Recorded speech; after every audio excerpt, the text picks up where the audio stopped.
You're now tuned in to The Twisted Truth with Corey Wesley, where everyday conversations take an unexpected turn.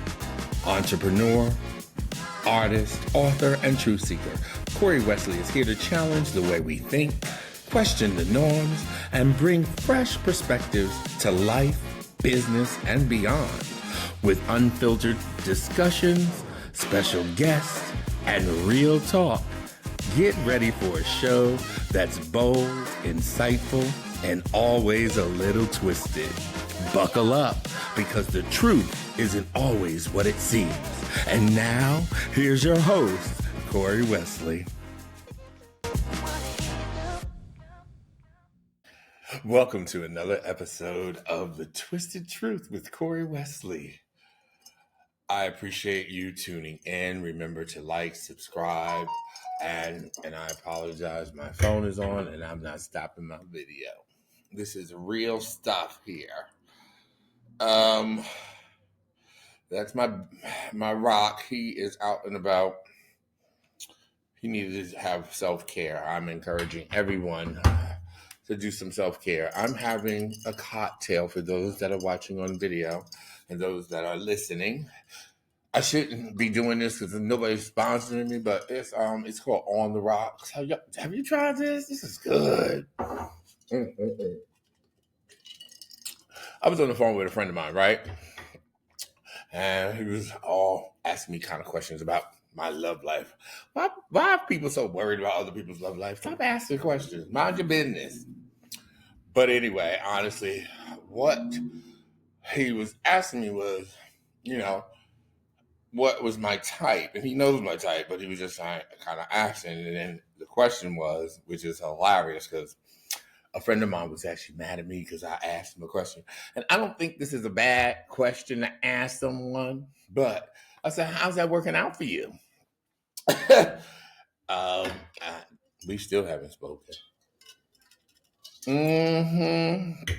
How's that working out for you when you have a certain type, right?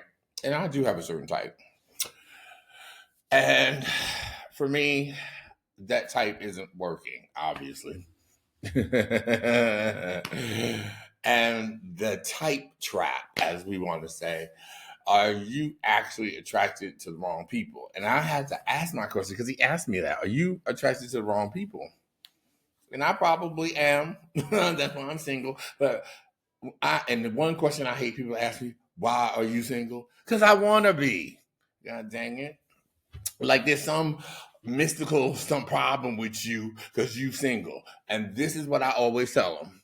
I've met many who were worthy of my affection, but no one worthy of my love. That shuts their booties up. My mother tells me not to be cursing on here. So I got to listen to my mama.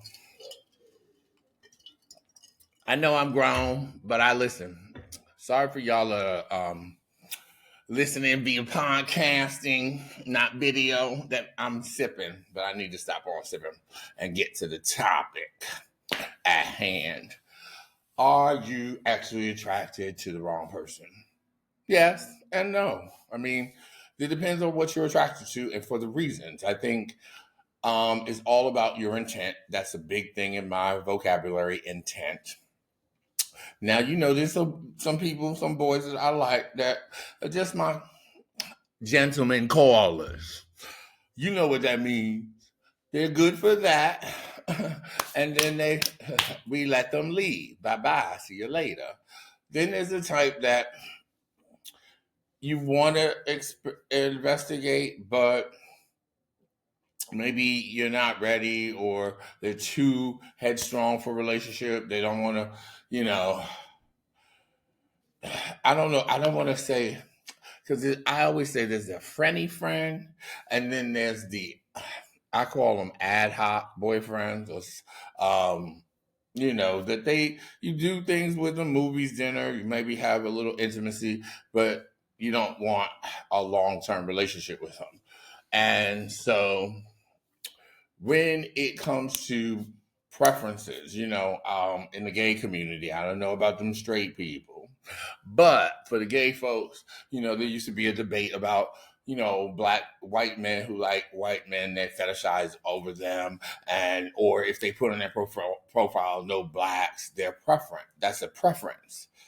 And yes, it's still a debate. And in my mind, I don't even know how to address it, because putting on your profile no blacks, I think is just really not necessary. If you're not attracted to a certain culture, or just a certain person, so to speak, I think it's not necessary to publicize it on profiles. That's what I think. However, that's not the topic at hand. When If your type hasn't worked out, why do we still go after that person? And I have been really sitting debating, because at 52 years old, I right now my significant other is my businesses, my platforms, my art, my podcast, my books. Those are my that's my priority right now. So looking for a relationship, as I had a conversation with my friend, that's not really a priority, but I mean, I have thought about opening up the door to the possibility of dating, right? And I now trying to figure out in my head, dating, what does that look like at 52? Now going to be 53 in July. Oh Lord, goodness gracious. I can't even believe I'm gonna be that old. What am I gonna go after the same type of guy? Now people might be asking, well, what type of guy do you like? None of your business. No, but the type of guy that I like, I would say, is um, reserved. I don't know why I like the all American type. Y'all know what that means. And that's the problem, why I think I had so many issues at dabbling in drugs and all that, because I wanted to be accepted, wanted to be liked. And that was my power, that I had something that they wanted. Not me, party stuff. You know what I mean? So I could get the most beautiful man to come to me. So that's a power trip, right? And then I realized that that's not really serving me. That's not doing me any justice, right? And so I then decided that is not going to be the way to go, because I was honestly, you are responsible for the energy you bring into the space, but you also are responsible for the energy that you allow into your space. And I'm starting to realize that I have so much power in my life that I can manifest and create anything I want. So I was bringing all these gentlemen callers, as we want to call them, so that I don't have to curse nobody out later. Gentlemen callers that they served a purpose, but they weren't truly interested in me. I was a product of something, or I had something that they wanted that maybe they couldn't get, and I had it. And, it served its purpose, but I realized it wasn't doing me any justice. Also, I realized in my past, as I've been kind of going over dating and things of that nature, I was wondering in my life, why would I be hooking up with people, not intentionally, that have boyfriends? And I know people are all about the open relationship and all that, but I was then generating or creating that energy towards me. And I didn't understand why. And then I also realized that I wasn't asking the right questions either. I wasn't saying, hey, are you emotionally available? Are you physically available? See, people don't understand what physically available means. That means, hey, when we are intimate, even though you might want to have intimate relationship, exchange flesh, as somebody would say to me. Um, are you fully into it, or is there roadblocks in that process that you don't fully commit to the level of intimacy. Those I find are people who are in relationships. I also find that if I am constantly sleeping with somebody else's man, not intentionally, because they lie and don't tell you, and then you don't have a choice in the matter, and then you find out because you start liking them, or you find that there's some resistance in the moment of passion and you're trying to figure out, is it you? And that's where self-esteem issues come into play and all that, because people don't tell the truth. But my point in that is, if you constantly are sleeping with other people's partners, there is no room for you to possibly meet someone else that has room for you in their life. So I then say a type. I don't know. I get in the trap of looking for the tattoo, boyhead, goatee type. And I also have been, I'm going to be honest with y'all. Okay. I'm just going to be clear and honest because this is the twisted truth. I have been attracted to one set type of guy, Caucasian. Don't ask me why. I don't care why. It's just the way it is. Okay. Because sometimes I hate when people say, why you like white men? Because I'm black and I don't know why I'm the color skin black. I don't know why we're attracted to what we're attracted to. So stop asking people that dumbass, excuse me. Ooh, see, I'm getting hot and bothered because it really irks my nerves when people ask that question. I think it's just an absurd question. What does it matter? Just like, I don't know why I'm gay. And I'm not going to sit around spending my whole life asking the Lord, asking the spirits, why am I gay? I don't know. Yes, scientifically, X, Y, whatever, them chromosomes, they got screwed up.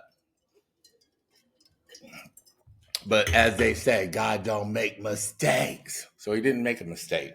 He's challenging us as human beings to just get along. And obviously we failing. But anyway, getting back to attracted to types. Do you have a type? Do you know how to get out of attracting that type? I think that I also have a certain, people used to say to me, you are sexy, you sexual. And I don't be doing nothing but just looking around the room. And people be like, look at you. And yes, I do have a little eye, that little side eye, that sexiness. And I do have a deep voice when I want to. I can make it pitchy, right, if I want to. But the point of it all is that there is a downfall of having a type. And that downfall is if it's not working for you, when do you make a choice to say, I'm going to try something different? And it's always, and I've had girlfriends, my girlfriends who was like, oh, he's nice, but he's a little soft. And I'm like, yeah, but that man got a job. But the dude that's dogging you, you still want to be hanging around. What the heck is that? And then they hang on to him. And you don't know, in my head, I'd be like, y'all whipped. Because I know if somebody laying it down, yes, let them lay it down. But let them lay down somewhere else after they give you what you need.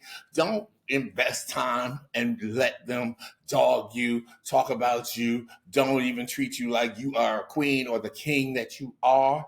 Why are you wasting your life and your time and your space for that nonsense? I am the biggest failure in that. I used to have a dating blog. It was number 7 in the country. And I have the most long-term relationship with my best friend and we had the best relationship. However, I don't say I'm an expert in relationships, but what I will say is I understand how longevity works in relationships. And even though I grew up in a single parent home, that is right. But I think sometimes because in my past, growing up in a single parent home, I attracted something that I wasn't. I went to therapy for a very long time, right? For about 3-4 years. Not a very long time, but for 3 or 4 years, during a point where I needed to understand, why do I keep picking these a-hole of a men, right? And that therapist said, you have unmet needs. And I was like, unmet needs? What the heck does that mean, right? So I went and wrote on Post-its unmet needs and wrote them all around my house. And I just repeated it and repeated it and repeated it and repeated it. And what he meant by that was that it had to go back to my childhood as far as what I didn't receive, maybe didn't. And let me preface it. My mother gave me the best childhood ever. I had birthdays, clowns, horses, ponies. She was my den mother. Yes, my den mother. She didn't give me my badges. I needed this. My mom, as some of you are new to the channel, but my mom's in a nursing home. So when I see her next, I'm going to tell her I have a beef with her because she didn't give me my badges. I did not did not get my badges because I had a mother that said you got to do the task to earn your badge. What? You my den mother. You're my mother. Why are you my den mother? That was my question. But no, side note. However, when it came to the unmet needs, my mom was always present, but she also, unfortunately, she had bipolar, and we didn't know what that meant in the 70s, 80s. Now we know, and she's fine with medication and all that. But there was a void. And coming in a single parent home, we ain't gonna even mention him. Because anyway, the other part of who got me here.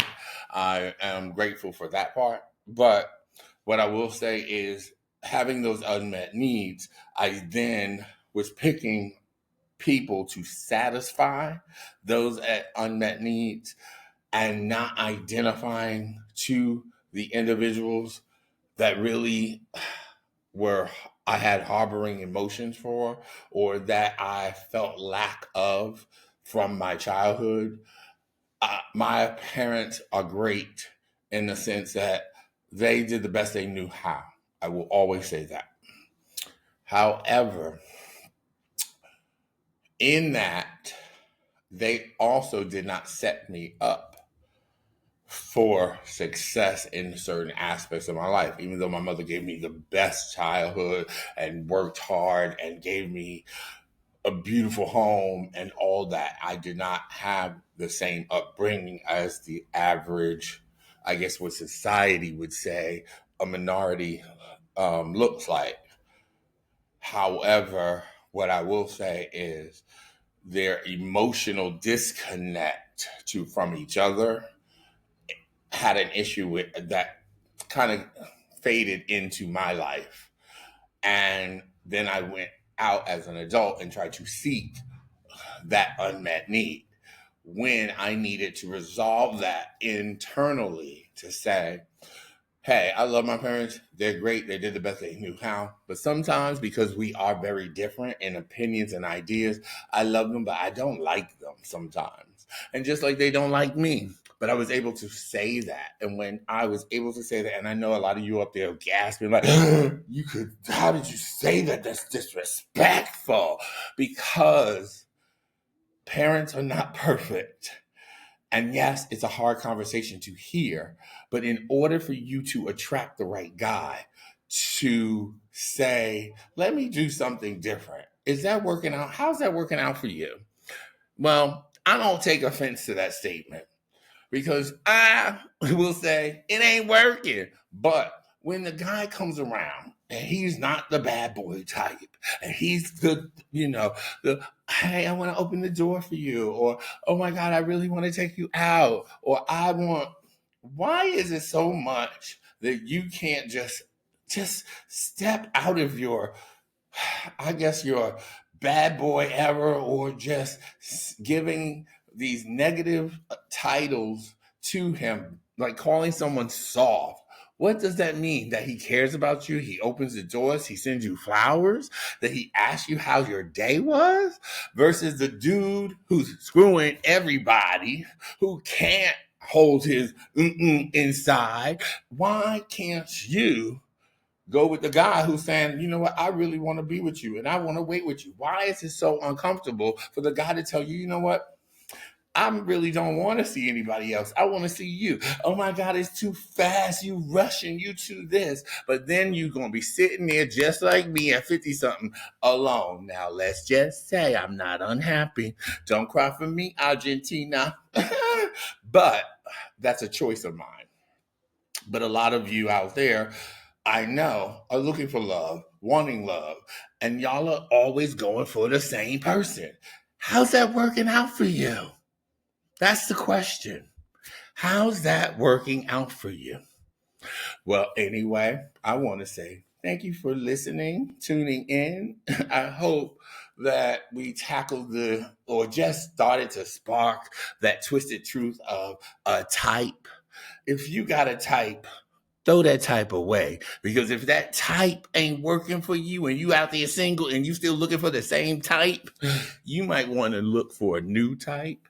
And I'm actually talking to myself as well.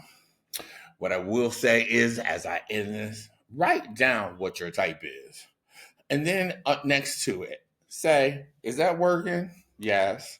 Is that working? Part no. Yes. And truly see if that list that says that this is your type, I guarantee half of that list is going to say to have X's by it, that's not working.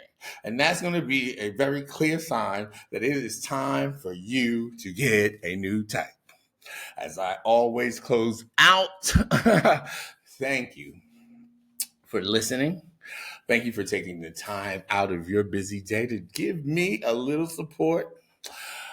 I always end my podcast with stay blessed, because you are already blessed. And remember to trust yourself, love yourself, and believe in yourself.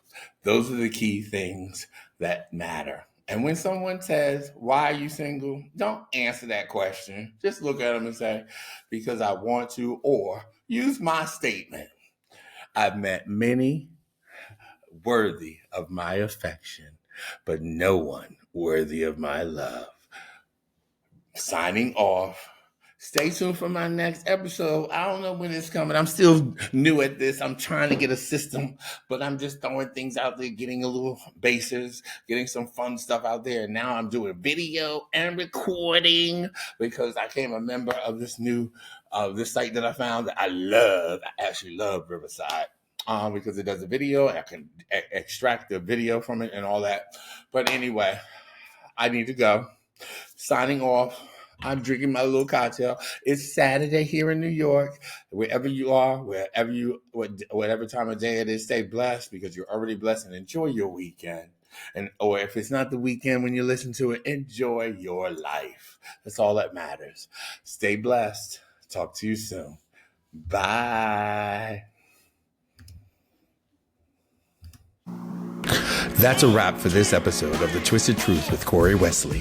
If you've enjoyed today's conversation, don't forget to subscribe, leave a review, and share the show with someone who needs a fresh perspective. Remember to stay curious, stay bold, and always remember this: the truth isn't always what it seems. Until next time, keep thinking, keep questioning, and keep twisting the truth. See you soon.